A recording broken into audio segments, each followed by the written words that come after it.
Hello, Tungsten Miner here. I've been working on the house some more. As you can see, I've finished with digging out the basement. I've gotten rid of all of the scaffolding blocks, and I've started with chisels and bits to make the basement foundations.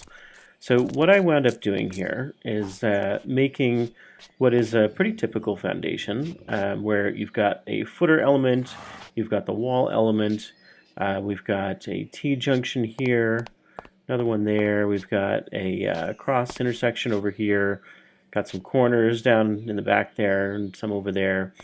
And then over here, I decided I'm going to make this staircase, the spiral staircase, have this kind of nice corner to it. So hopefully I'll work out a way to make the spiral staircase go around here, leaving enough room for the player to get by.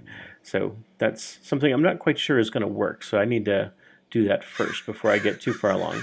So you can see that's 1, 2, 3 different pieces, repeated over here, 1, 2, 3, the same pieces, meeting up with that wall segment there. And that gets us, ultimately it's going to be an octagonal little section. I'll repeat that over there. So now that I've got the basic floor plan laid out, I can jump back to the map here and see what's going on. I've left this area undug because that's going to be where the garden is. And it kind of makes a certain amount of sense that the greenhouse is not going to have a basement layer underneath it. So I'm going to leave that as it is. But now I've got the basement layer for the whole rest of the house taken care of.